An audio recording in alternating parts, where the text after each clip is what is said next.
Neil, a 2-1 defeat to St Johnstone tonight. Just your overall thoughts, please.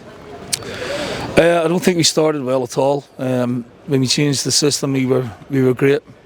So we have to correct the start of the game. And after that, we didn't want half time to come. We were in the ascendancy then. We were playing well, scored a brilliant goal. But we have to accept we're playing the best team in the league. They are by far the best team we've played this season, and it was a real test for us. And the goals we conceded are really disappointing. Set play, and then we all know Mason should deal with the cross for the second one.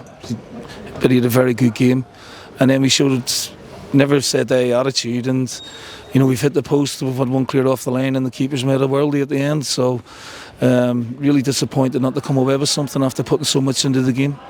As you said, the first 15 or 20 minutes St Johnstone were on top, and Mason had to make a few good saves and the defence had to stand strong.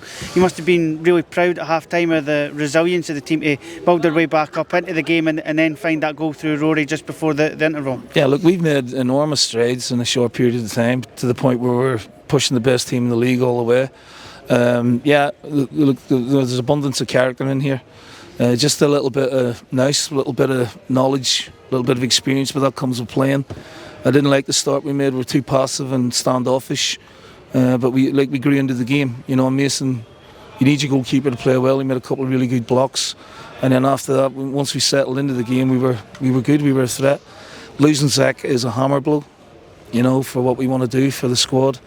That's our main striker out for, it could be, I don't know, he's popped his thigh, so it could be 3 to 4 weeks, which is not what you need when you're coming here. But again, I thought McLeod was a threat. I thought Jefferson, grew into the game.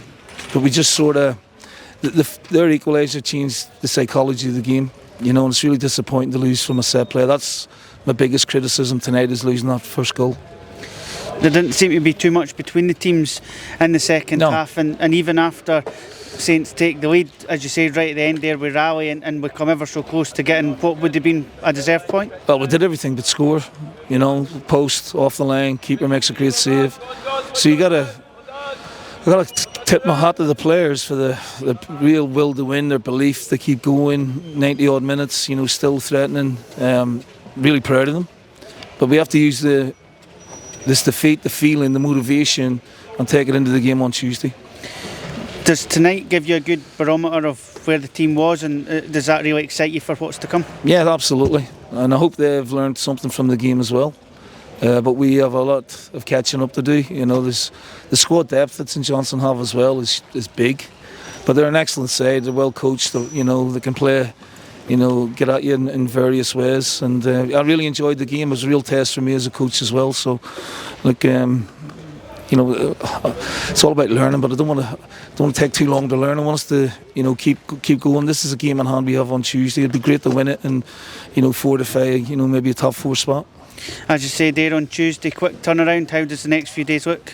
Well, we'll have to assess how the players are. We'll have to see how Zach is, and we'll have to see. A few of them were cramping up towards the end. So I would doubt. We don't want to make too many changes. The good thing is Andy Todd came through.